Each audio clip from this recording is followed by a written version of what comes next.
chained down by the voices. It's looking like they want war again.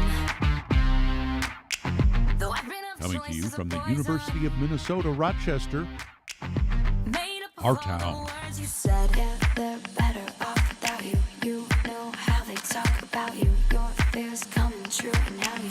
It's that time again. The Southeast Minnesota Cappella Festival is back this year with more performances showcasing the beauty and versatility of the human voice. Program Director April Horne joins us today to give us a look inside this year's Singing Spectacular. Welcome to our town. Well, thank you. So the Cappella Festival. Can you let us know a little bit about what cappella means? Sure.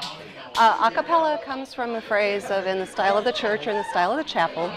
And really what it means when we use it today is you're singing without any kind of accompaniment. So a lot of people recently have seen the Pitch Perfect movies or seen the TV show Sing Off. But a cappella is really all kinds of music that can be performed without instruments. So the traditional barbershop style, the traditional church style, we've got it all at the Cappella Festival. So this is its 5th year. Actually, this is the 8th year. The 8th year. Yeah. I'm so sorry. The 8th year. Uh-huh. Can you tell us a little bit about how it started? Sure. It started in 2011, and it started as a fundraiser for the National Alliance on Mental Illness here in Southeast Minnesota. And it was just a little thing. We brought down one group from University of Minnesota, and they worked with a couple of local high school groups and put on a concert. And we had so much fun that the next year we had more groups involved and more groups involved and more groups involved. And then we went to 2 days, and then we moved it to the Mayo Civic Center. And this year we've got 20 different ensembles involved. The high school kids will be doing workshops throughout the day with professional and college singers. And then there's 3 concerts throughout the day as well. So if you purchase a ticket, you can go to any or all of the 3 concerts during the day. And what has your role been with the festival as a singer and as a director? Oh, well, I am the program director. I do not sing in the festival myself, but after 4 or 5 years doing it, I realized that this looks like a lot of fun. I want to do this too. So I joined a Sweet Adeline's a cappella group also. So what can folks expect this year out of the festival? The people that are participating in the festival, the students, they can enjoy the workshops with the college students that they'll be talking about things like how to warm up your voice effectively, how to blend your voices together. There's going to be a vocal improv group. We've got somebody coming who's going to be talking about the Alexander technique and how to use your body to help strengthen your voice. The history of a cappella, and every single high school group that is participating, whether performing or not, is going to have a master class with the group Cantus, that is a professional organization that's world-renowned out of Minneapolis. So that's one of the things we're very proud about this year. New this year is going to be an art project that is going to be on exhibit in the auditorium.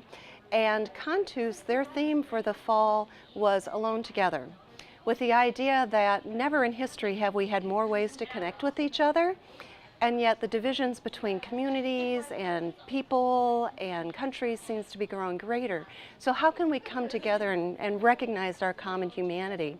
So we've got professional and teachers and student artists that are working together, and there's going to be 5 very large installations on display in the auditorium that people can experience between the concerts. Are you partnered with any other organizations locally or regionally for this? Oh yes, NAMI, National Alliance on Mental Illness, continues to be part of our festival. It's grown to really focus in on the music aspects of it, but we do always bring NAMI, and they get an opportunity to talk to all of the students to make sure that they are aware of what the organization is and what services that they perform. Based on CDC, about 20% of students will experience some type of depression during high school, and we feel like that's something that's important for us to do, is just to make sure that we, one, reduce the stigma, that people will feel comfortable going and asking for help, and then also know how to ask for help and what services are available. In addition, we have a lot of other organizations, music organizations, that we work with as well. Are there any, besides Cantus, who's sort of the headliner, are there any other groups that people should be looking out for or that you're particularly excited about? Oh yes, so I'll start with kind of the oldest group and come on down.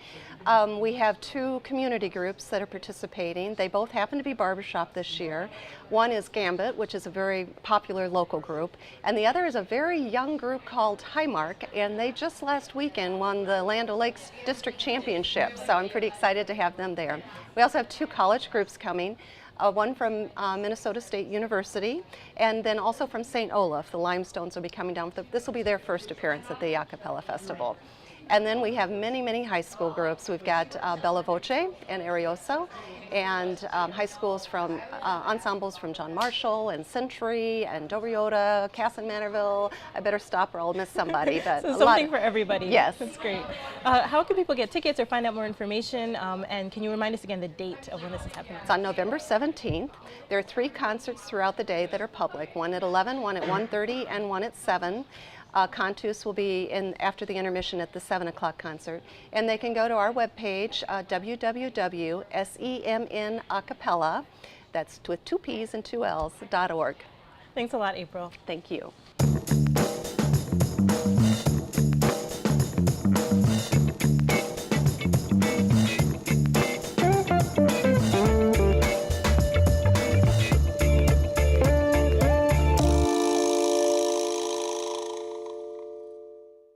Our Town is brought to you in part by the following amazing people and organizations: the Minnesota Arts and Cultural Heritage Fund, and the citizens of Minnesota. and the members of KSMQ Public Television. Thank you. Stay with us, more Our Town stories ahead. Mayor Ardell Brede will talk about his fondest moments as leader of Rochester. And we learn a behind-the-scenes woman who helped organize the success of Dr. William Mayo. And we jam at the library with the folks who have a very humorous take on life. Up first, the amazing sculptures of Charles Gagnon in this week's Our Culture segment.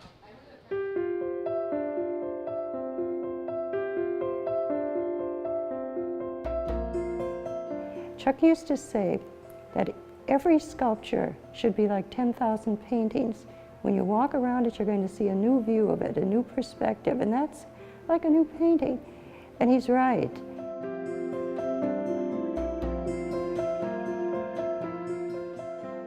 My name is Arlen Gagnon.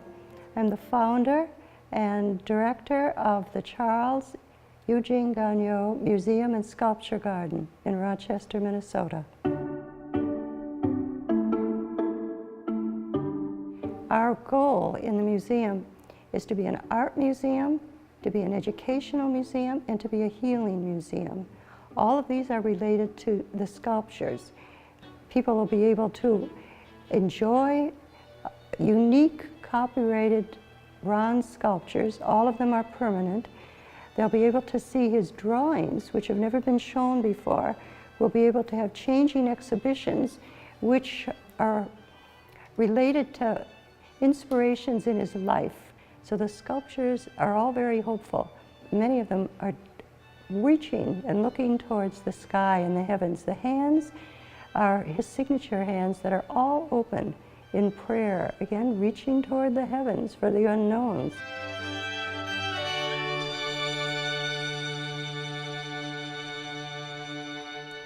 Charles Gagnon was a professional sculptor. This is all he did for 50 creative years. And it's these 50 creative years that I'm now showing and sharing with the public.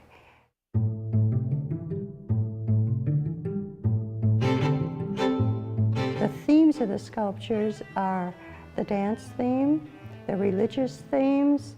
They're all very hopeful, uplifting. One of the most popular themes in his career was the theme of peace. He never tired of creating sculptures that were uplifting and hopeful. He had 50 creative years of creating bronze sculpture, wonderful commissions that are all over the world. He could have chosen to live anywhere, but he chose to live in Rochester because he told me that he had Minnesota roots here. He was born and raised in Minneapolis. He didn't want to give up the good people that are here. They are wonderful to live with. It's a very quiet environment, very peaceful, and it worked well for him. The first common thread, and I've noticed, is that oftentimes people will come in and they'll say one word, wow. And so I know immediately that it's a new experience. People come here for different reasons, and it is wonderful to be able to know that the sculpture is strong enough to speak to them. We're all human, and because all of the sculptures are figurative, people do have an immediate reaction and bonding to them. If they come back again and again, that's wonderful because it means that they're making friends. That's the reason for revisiting art museums, and that's also the mark of a great work of art, if it draws people back.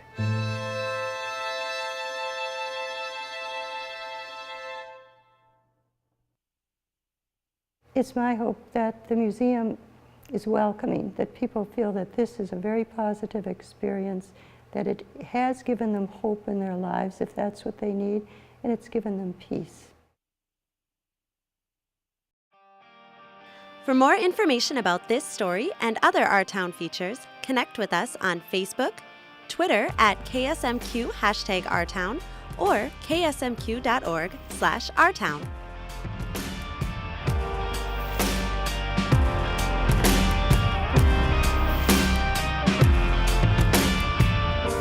The time took the abuse, still all accused. Since we fell, stars on fire, now tighten the news.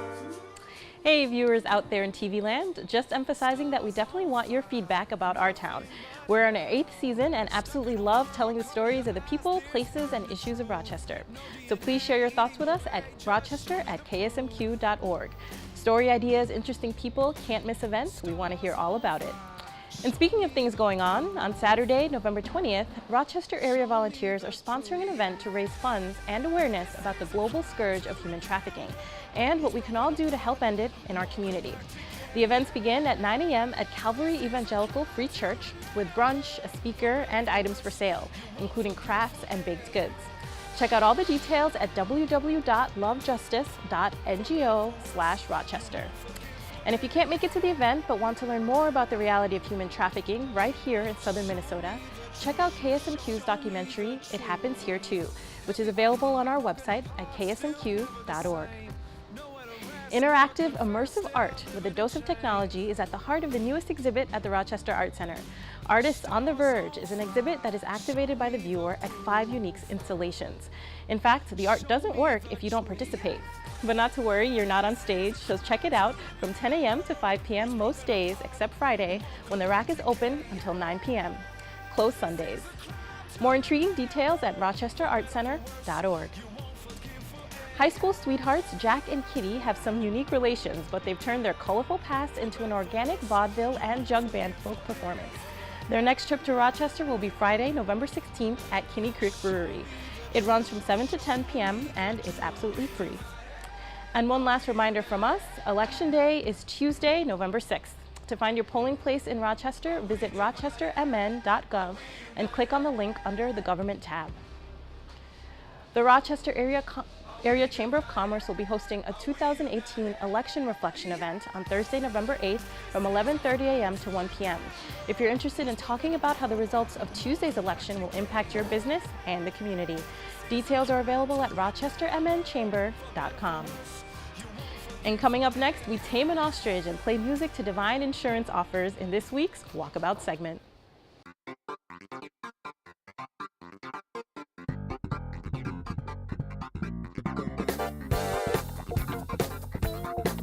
Hi, this is Brian Lind. I'm at Rochester Public Library. Behind me is the improv jam session here. Thursday nights at the library starting at 7 o'clock. Anybody can come in and learn improv with our local improv folks. They're just starting to get warmed up and they're getting loose. They're getting ideas flowing, getting their bodies moving. Hey buddy, you chopping wood?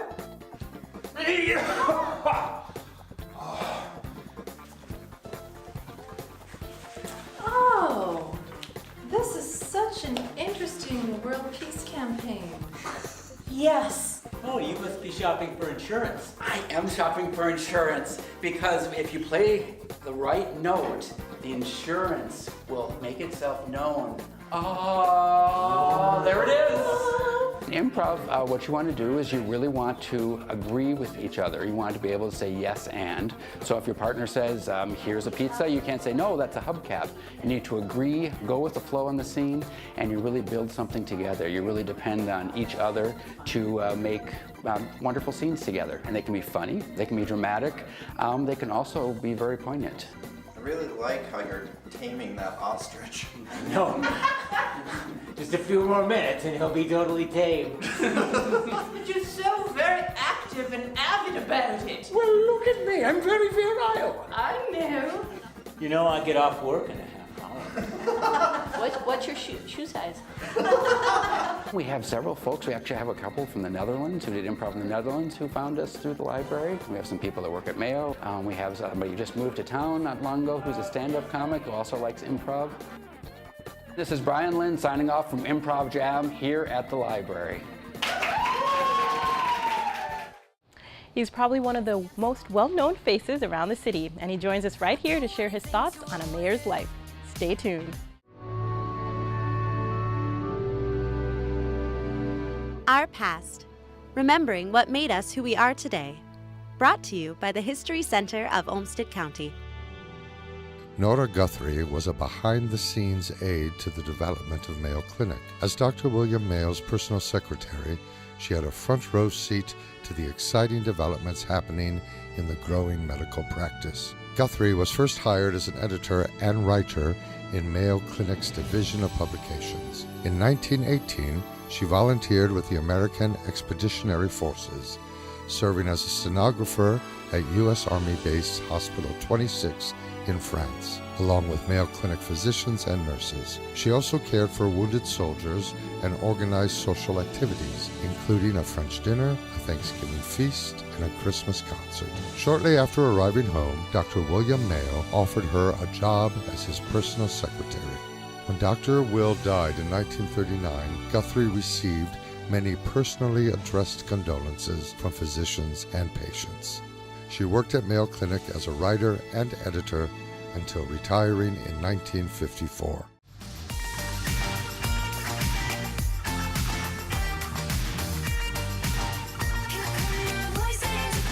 Ardell Brede became Rochester's mayor in January 2003. After 16 years in office, Mayor Brede did not seek re-election this year, and he's with us today to talk about some of the highlights and some of the challenges of his many years in office. Welcome to our town, Mayor. Thank you. Thanks for inviting me. Of course. Well, you're no stranger to our show, but I did want to hear a little bit about, rolling back to 2002 when you were first thinking about becoming mayor. Why did you want to become mayor of Rochester back then? I don't know if I ever did want to be, but even while I was still working at Mayo for a number of years, people would tell me, someday you got to run for mayor. And I kind of like, really? And I don't know what they saw, but then I actually helped the mayor that I followed, Mayor Canfield. I helped him on his campaign first as a city council member and then as the mayor. And then the irony of all that, I ran against him, and which was kind of not really uncomfortable, but it was different. Sure.